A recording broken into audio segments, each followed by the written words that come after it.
Ontario has an exceptional fire service, but fire and smoke can travel so quickly that despite their best efforts, firefighters might not be able to rescue you or your family if a fire occurs in your home. In fact, most fire fatalities occur when the fire department's response time is 5 minutes or less. What you are about to see is the actual recreation of a fire that happened in a home early one morning.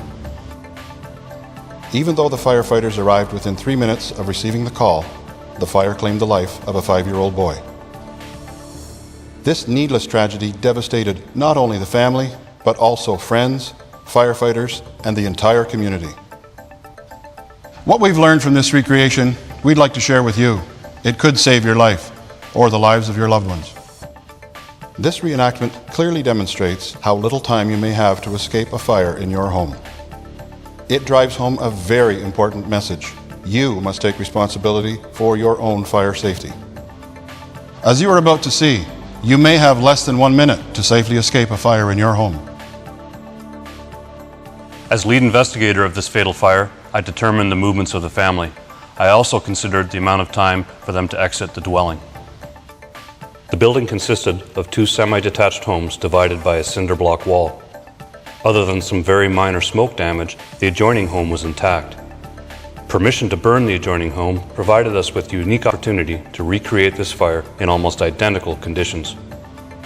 We prepared the adjoining home to ensure the furnishings, temperature, and conditions reflected those in the destroyed home at the time of the fire. We then set up a fire simulation to test our theory that the fire had started in the wicker chair. But more importantly, it provided an opportunity to test the effectiveness of smoke alarms and the importance of home fire escape planning. In the destroyed home, there was only 1 smoke alarm located in the hall outside the sleeping area on the 2nd floor. For this reenactment, we installed smoke alarms on both the ground floor and the 2nd floor. We believe that the mother and the 3-year-old boy came down the stairs and exited the building, followed by the father and the 5-year-old.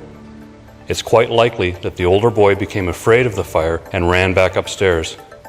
It's not uncommon for a child to react that way, which reinforces the need to hold on to your children and to assist them out of the home.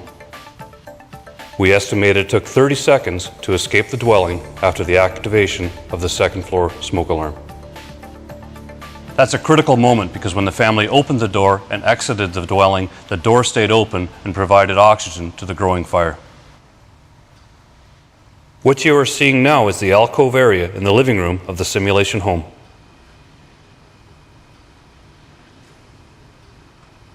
The kitchen is on the right side of the frame and the front door is on the left. A fire is being ignited on the wicker chair, which was determined to be the point of origin of the fire.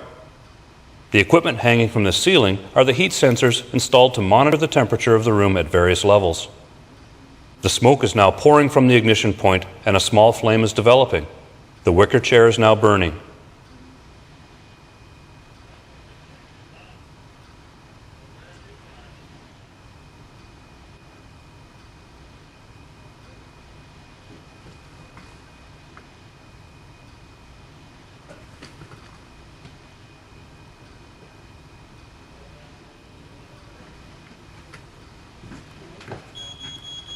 The ground floor smoke alarm activates. Remember, there was no ground floor smoke alarm in the actual fire. The fire is still in its early stages, but you can see that the toxic smoke layers are already beginning to accumulate at the ceiling level. If the occupants were alerted to the fire at this point, they would have had more time to safely escape.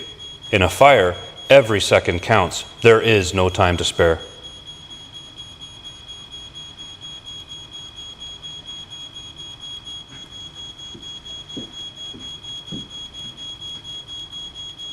The smoke alarm on the 2nd floor now activates. This is the alarm the family heard. At this stage, they are getting out of bed, gathering their children, and preparing to escape. These are the fire conditions that the family would have faced as they came down the stairs. At this point, the temperature in the room at the shoulder level is approximately 40 degrees Celsius.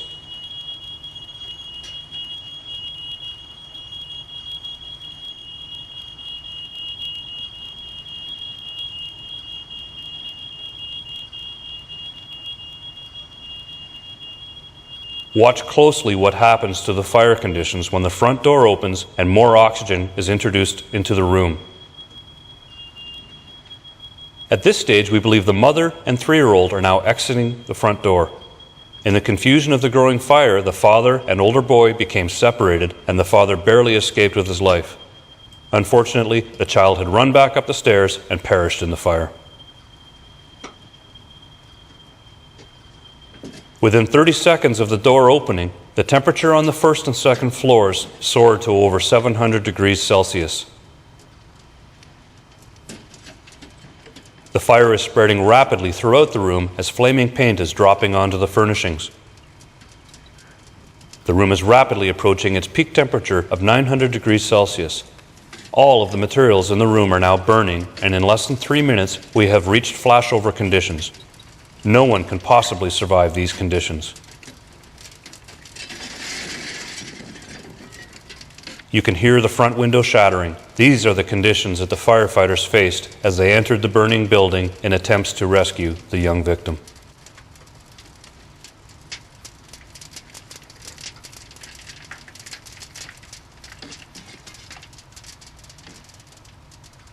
Investigators from the Office of the Fire Marshal face these types of cases on a daily basis.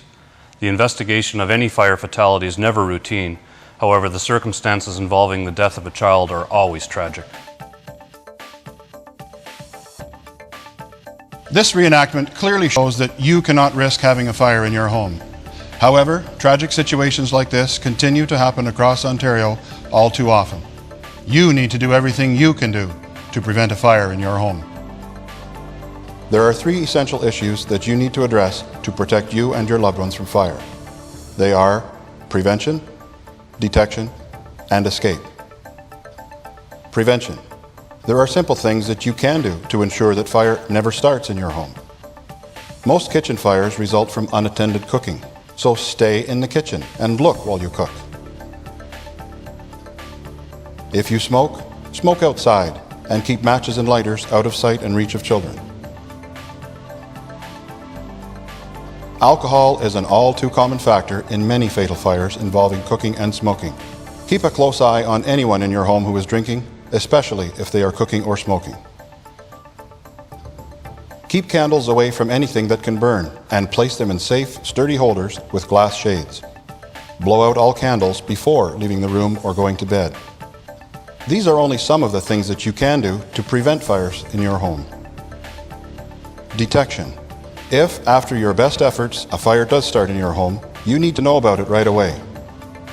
Since this fire occurred, the law now requires working smoke alarms on every story of your home and outside all sleeping areas.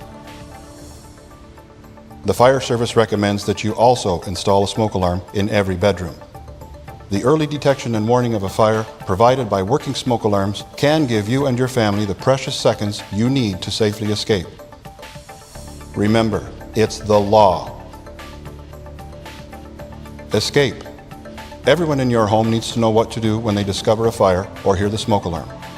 Most fatal fires occur at night when everyone is asleep, so it's important that you develop a home fire escape plan and practice it with the entire household so everyone knows all possible escape routes to get out safely.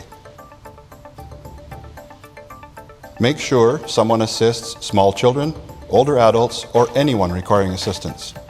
As this video has demonstrated, a fast, pre-planned escape is critical to survival. There are no second chances in a fire. Another way that you can greatly improve your odds of surviving a fire in your home is to install residential sprinklers. Sprinklers provide excellent fire protection because they can extinguish fires or control and contain them until help arrives. They limit smoke development and spread, giving occupants more time to evacuate and significantly reducing the likelihood of injury and death due to smoke inhalation. Sprinklers can cost as little as 1 to 1.5% of the cost to build a new home.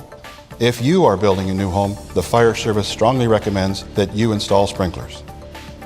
The Fire Service of Ontario is working hard to keep all of our communities safe from fire, but we can't do it alone.